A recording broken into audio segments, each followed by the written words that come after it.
Que a paz do Senhor esteja sobre sua vida. Hoje damos sequência ao nosso estudo do livro do profeta Jeremias, chegando ao capítulo 48. Que o Senhor fale poderosamente conosco e nos conduza a um entendimento profundo da sua justiça e misericórdia. Oremos juntos. Senhor nosso Deus, nos colocamos diante de Ti com reverência e humildade, desejando ouvir a Tua voz neste momento de estudo. Pedimos que o Senhor nos conceda sabedoria, concentração e discernimento, e que, acima de tudo, o Teu Espírito Santo esteja presente conosco agora, iluminando a nossa mente e aquecendo o nosso coração. Que esta mensagem alcance não apenas o nosso entendimento, mas transforme nossa vida, gerando frutos que glorifiquem o Teu nome. Em nome de Jesus Cristo, nosso Senhor e Salvador, te pedimos e te agradecemos. Amém. Agora, convido você a acompanhar comigo a leitura do capítulo 48 do livro do profeta Jeremias. Contra Moabe, assim diz o Senhor dos Exércitos, Deus de Israel: ai de Nebo, porque foi destruída. Envergonhada está Quiriataim, e já é tomada. Misgabe está envergonhada e espantada.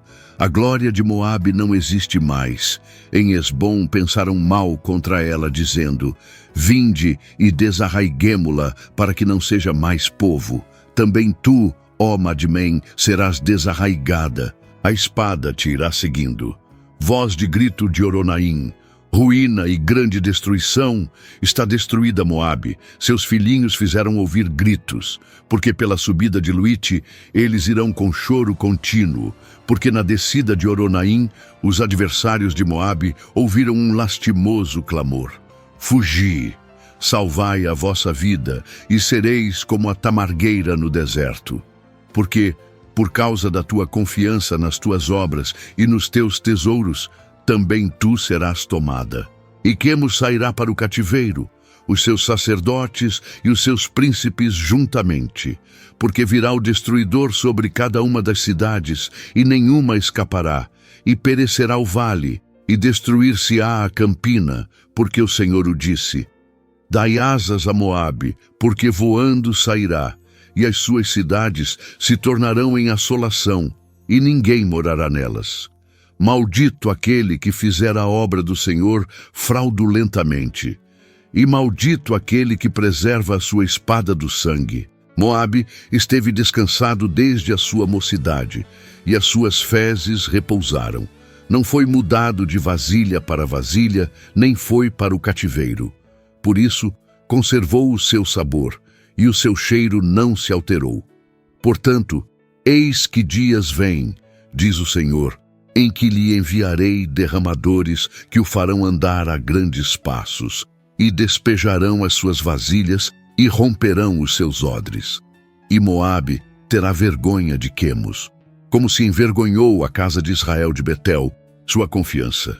Como direis, somos valentes e homens fortes para a guerra?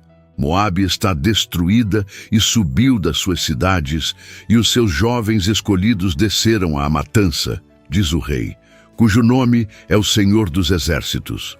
Está prestes a vir a perdição de Moabe, e apressa-se muito o seu mal. Condoei-vos dele, todos os que estáis em redor dele, e todos os que sabeis o seu nome.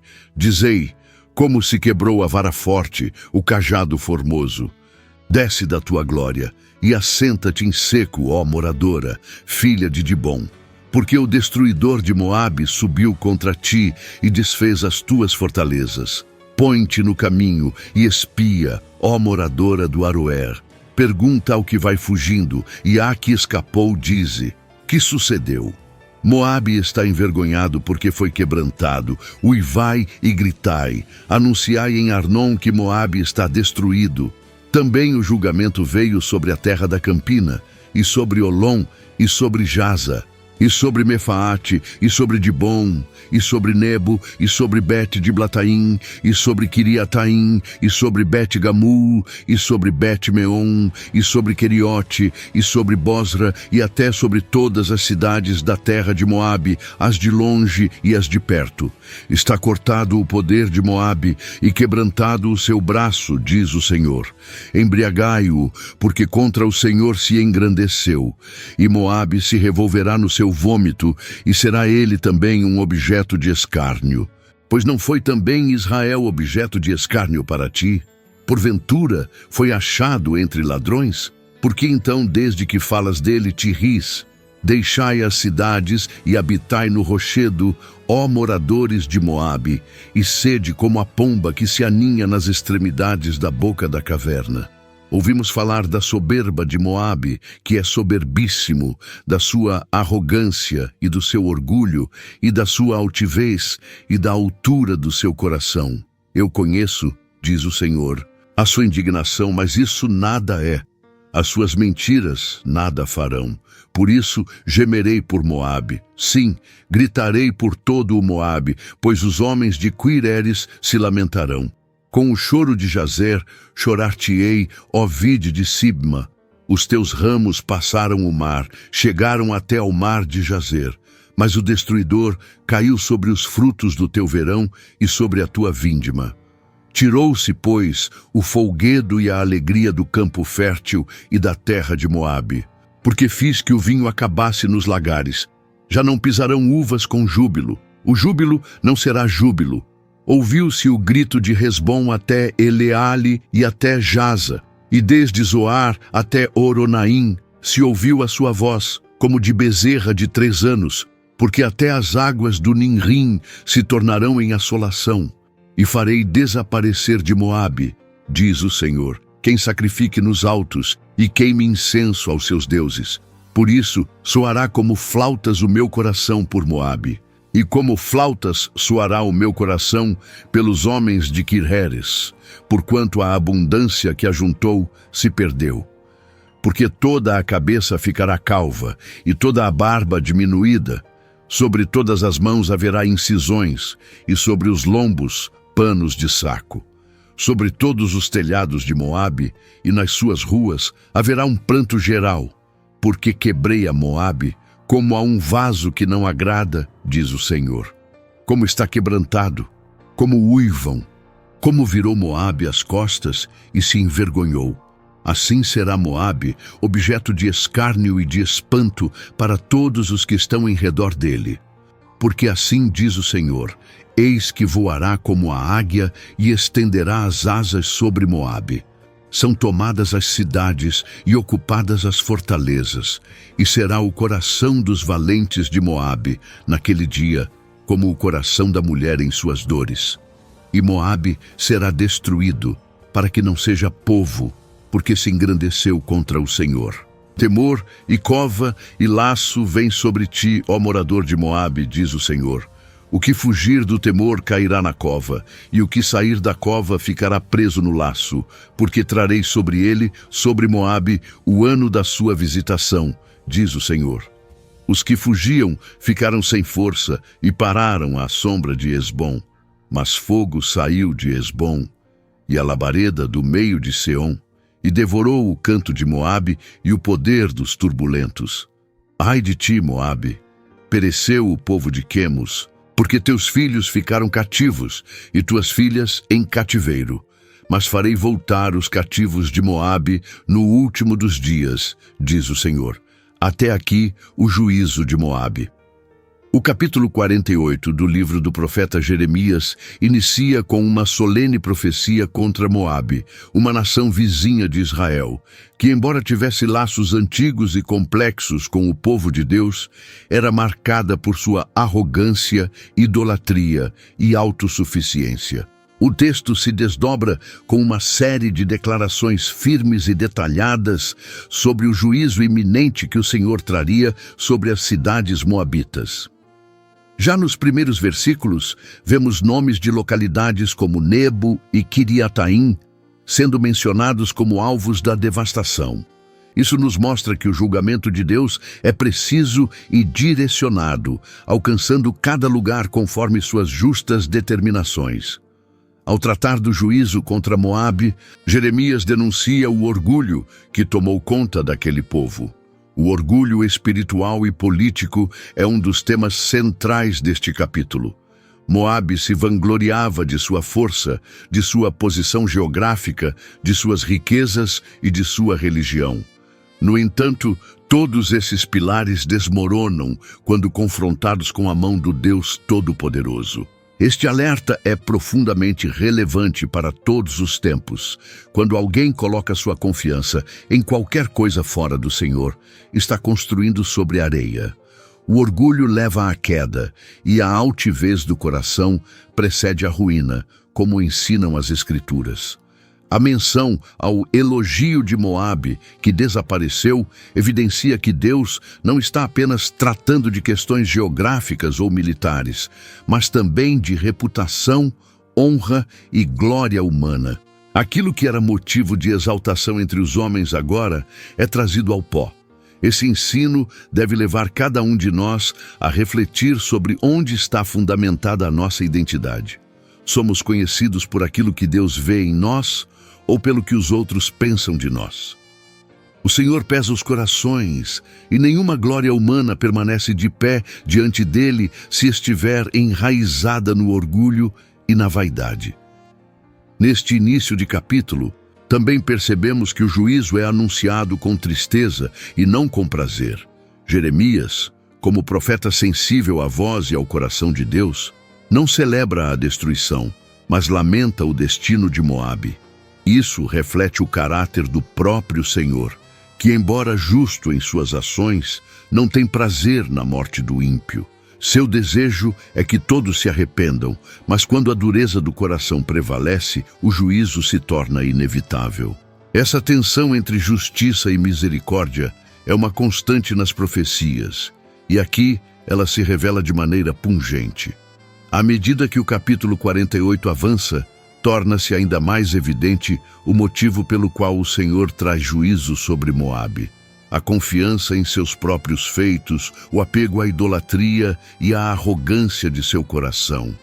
O povo moabita havia se estabelecido com comodidade e segurança, sem considerar sua dependência de Deus. O texto diz que Moabe esteve descansado desde a sua mocidade e tem repousado sobre as suas borras, e não foi mudado de vaso para vaso, nem foi para o cativeiro, usando uma imagem do processo de produção de vinho para ilustrar um povo que nunca foi sacudido ou purificado.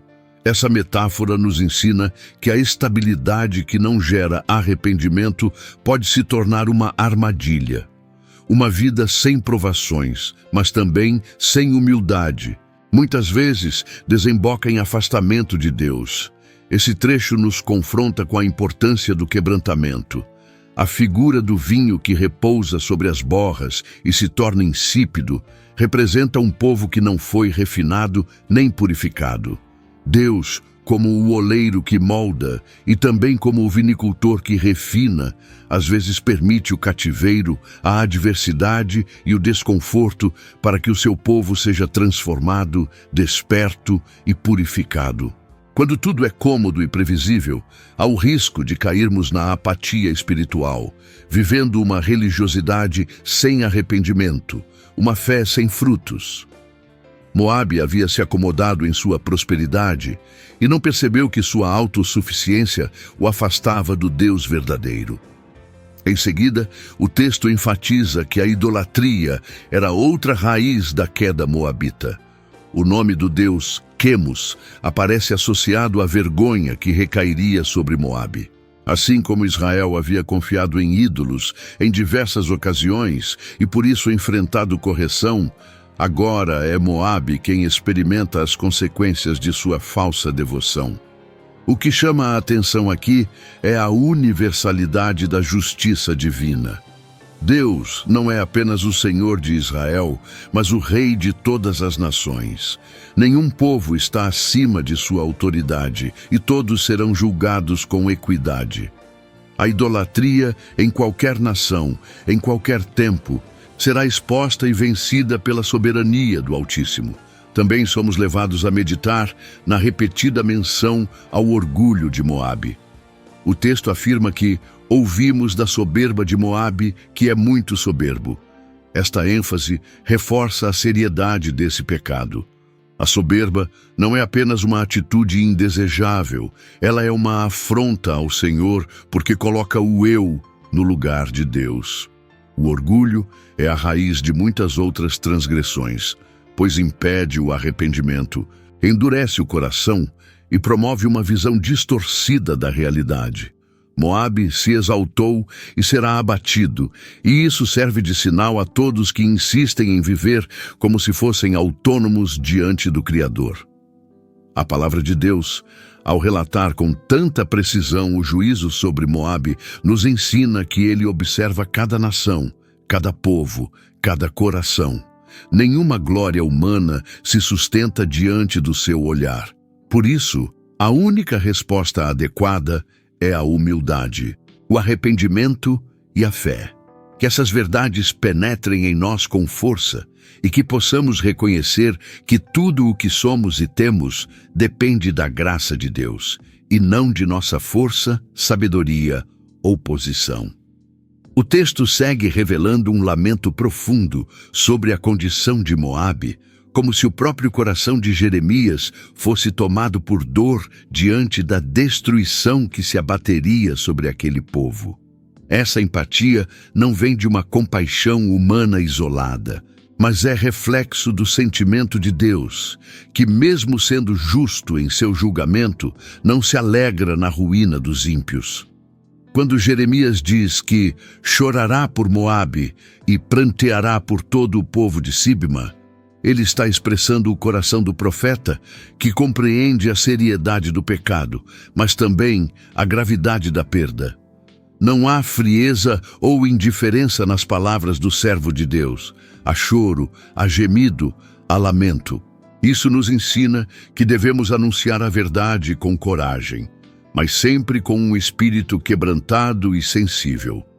A menção constante às cidades moabitas, como Hesbom, Elale e Jaza, reforça a ideia de que o juízo de Deus alcança todos os cantos, desde os centros urbanos até os campos. Nenhuma cidade, por mais estratégica ou rica que fosse, escaparia da destruição. Isso é uma poderosa ilustração da abrangência da justiça divina. Deus não se deixa enganar pelas aparências ou pelas estruturas humanas.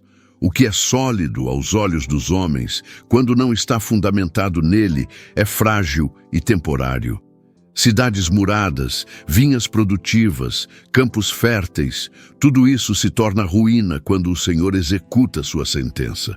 E essa verdade também se aplica à nossa vida pessoal. Tudo o que construímos fora da direção de Deus está sujeito à queda. Outro ponto marcante neste trecho do capítulo é a repetida imagem de vinhas e campos sendo devastados. As vinhas de Sibma, que antes se estendiam até Jazer, são agora descritas como murchas e silenciadas. A alegria foi retirada. O cântico do lagar, que antes era símbolo de festa e colheita, agora está calado. Isso é profundamente simbólico. A alegria humana que não tem raízes em Deus é passageira.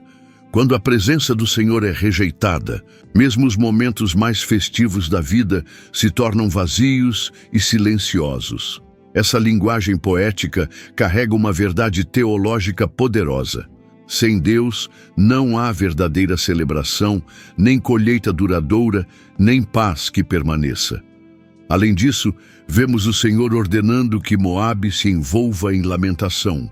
O profeta declara que a terra será coberta de sacos e haverá lamentação em todos os telhados e praças. Isso mostra que o arrependimento que deveria ter vindo voluntariamente agora será imposto pelas circunstâncias. Quando o juízo chega, já não há tempo para evitar a dor. Resta apenas lamentar o que poderia ter sido evitado com humildade e obediência. A ausência de arrependimento leva a um sofrimento inevitável. Por isso, a palavra nos convida hoje, enquanto ainda há tempo, a nos voltarmos ao Senhor com sinceridade e entrega. A queda de Moabe, então, não é apenas um relato histórico, mas uma advertência espiritual. É um chamado ao arrependimento antes que o cálice do juízo se derrame. É um lembrete de que, mesmo diante da paciência divina, há um limite para a tolerância com a rebelião. O Senhor, em sua misericórdia, levanta profetas, envia mensagens, dá tempo, mas quando o coração permanece endurecido, a justiça se manifesta com força. Que essa mensagem nos leve a examinar nosso coração e a buscar a graça de Deus enquanto ainda é tempo. A continuação do capítulo revela de maneira ainda mais intensa a humilhação completa de Moabe diante do Senhor. A confiança nas obras das mãos, nos ídolos forjados, na força militar e na posição geográfica não seria suficiente para livrá-los da justa ira de Deus. O Senhor declara que fará cessar a altivez de Moabe, destruindo a soberba, a arrogância, a altaneria e o coração altivo. Essas palavras carregam peso e revelam que o orgulho é um dos pecados que mais provocam a ação corretiva do Senhor. Moabe havia se exaltado em seu próprio entendimento, recusando-se a reconhecer a soberania do Deus verdadeiro. O juízo, portanto, não é apenas uma punição, mas uma resposta direta à altivez que substituiu a reverência pelo Senhor. Ao longo da profecia, observamos que a linguagem usada por Jeremias torna-se progressivamente mais emotiva. O choro e a lamentação se espalham pelas cidades. Até mesmo os guerreiros, que representam o orgulho da força de Moabe, são descritos como tomados de fraqueza e medo. Eles gritarão como mulheres em trabalho de parto, uma imagem forte que contrasta com a dureza e a coragem que antes se atribuía a esses homens. Esse tipo de linguagem nos ajuda a compreender que o Senhor derruba toda a aparência de poder humano quando ela não está fundamentada nele. A força sem temor de Deus se transforma em fraqueza diante da sua palavra. Outro elemento marcante é a insistência do texto em mostrar que os deuses de Moabe, especialmente Quemos, nada poderão fazer por seu povo. Quemos será levado cativo, com os seus sacerdotes e príncipes. Aqui está mais uma vez o juízo contra a idolatria. Aquilo que o povo adorava e considerava sagrado será destruído ou levado ao exílio. Essa humilhação dos ídolos mostra que nenhum objeto de adoração humana pode resistir ao verdadeiro Deus. A idolatria não é apenas ofensiva ao Senhor, ela é fútil, vazia e no dia do juízo se revelará incapaz de salvar. O povo que confia em falsos deuses verá seus protetores inertes e derrotados. O Senhor também fala de forma direta com Moabe, dizendo: embriagai-vos, porque vos engrandecestes contra o Senhor. Essa afirmação é uma das mais fortes de todo o capítulo, pois mostra que o pecado de Moabe não era apenas social ou moral, mas essencialmente espiritual. Eles se levantaram contra o próprio Deus. Esse orgulho espiritual é a raiz de sua queda. Não foi apenas um erro político ou uma fraqueza econômica, mas uma postura interior de resistência à vontade do Senhor. O embriagar-se aqui é simbólico do descontrole e da queda que virão como consequência dessa postura rebelde. Mesmo diante de todas essas declarações de juízo, o capítulo caminha para um encerramento com um fio de esperança. O último versículo declara que, nos últimos dias, farei voltar os cativos de Moabe, diz o Senhor. Esse detalhe não deve ser ignorado. Ele revela que, embora o Senhor discipline com rigor, ele também oferece restauração àqueles que se voltam para ele. O juízo não é o fim da história. A misericórdia continua disponível. Esse padrão se repete em toda a Escritura. O pecado gera juízo, mas a misericórdia de Deus aponta para a possibilidade de redenção. O encerramento do capítulo 48 oferece uma perspectiva que transcende o julgamento iminente. Mesmo após toda a correção aplicada sobre Moabe, há uma palavra de restauração. O Senhor, em sua fidelidade e soberania, declara que, nos últimos dias, trará de volta os cativos de Moabe. Essa promessa de restauração, apesar de vir após uma série de severas advertências e sentenças, revela o caráter compassivo de Deus. Não é um retorno automático ou sem arrependimento, mas sim uma oportunidade oferecida ao povo moabita para que, mesmo depois da disciplina, possam experimentar a graça redentora do Altíssimo. Essa estrutura, juízo seguido de possibilidade de restauração, é um traço recorrente na atuação de Deus ao longo da história bíblica. A inclusão dessa promessa nos leva a refletir sobre a natureza da esperança nas Escrituras. A esperança bíblica não é um otimismo vazio, nem uma expectativa infundada. Ela está ancorada na fidelidade do Senhor, que mesmo ao disciplinar, mantém aberta a porta do retorno.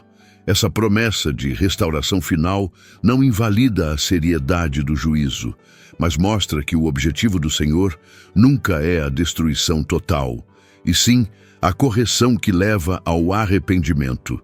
Mesmo com todas as falhas de Moabe, idolatria, soberba, confiança em si mesmo, Deus ainda reserva uma palavra de misericórdia, apontando para um tempo em que os cativos poderão voltar e reconstruir sua relação com o Senhor. Esse encerramento também nos faz enxergar como o Senhor trata com os povos além de Israel. Deus não é Deus apenas de uma nação, mas de todas. Seu governo é universal e sua justiça se estende a cada povo. Moabe, ainda que estrangeiro, não está fora do alcance da redenção. Isso tem um significado profundo para nós. Ninguém está fora do olhar de Deus e todos são convidados a se renderem ao seu senhorio. A redenção é uma possibilidade real, desde que haja arrependimento e fé. Aquilo que parecia um fim absoluto torna-se uma nova chance, uma nova história, quando Deus intervém com sua graça. Ao meditarmos em toda a trajetória de Moabe nesse capítulo, de sua segurança ilusória à sua queda humilhante e da sua idolatria à promessa final de restauração, percebemos o quanto a palavra de Deus é coerente e repleta de ensinamentos profundos. Ela revela a gravidade do pecado, mas também a profundidade do amor do Senhor, que sempre age com justiça e misericórdia. Esse equilíbrio entre juízo e graça é um dos traços mais extraordinários da revelação divina. Ele nos lembra que o arrependimento é sempre o melhor caminho e que a disciplina de Deus nunca é sem propósito. Convido você agora para uma breve oração. Senhor nosso Deus, te agradecemos por mais este momento de estudo, por cada vida que tem participado dessa jornada em Tua Palavra. Que o Teu Espírito Santo continue a nos ensinar, a iluminar nosso entendimento e a transformar o nosso coração. Que possamos viver à luz da Tua verdade, confiando plenamente em Ti, mesmo quando enfrentamos correções. Que nossa esperança esteja firmada na Tua fidelidade. Em nome de Jesus Cristo, nosso Senhor e Salvador, oramos e agradecemos. Amém. Agradecemos por sua presença neste estudo, onde refletimos sobre o capítulo 48 do livro do profeta Jeremias. Prepare-se para o nosso próximo encontro, quando estudaremos o capítulo 49. Se esta mensagem tocou o seu coração, compartilhe-a com aqueles que precisam ouvir sobre o amor, a justiça e a soberania de Deus. Cada compartilhamento é uma semente lançada em solo fértil, e o Senhor, em sua infinita graça, abençoa aqueles que dedicam suas vidas a espalhar a verdade de sua palavra. Junte-se a nós nesta missão de alcançar mais vidas com a mensagem do Evangelho. Compartilhe este estudo com amigos, familiares e em suas redes sociais, permitindo que mais pessoas conheçam a fidelidade do Senhor e encontrem segurança em sua presença. Que o Senhor abençoe sua vida abundantemente, renove suas forças e o guie em cada passo do caminho. Amém.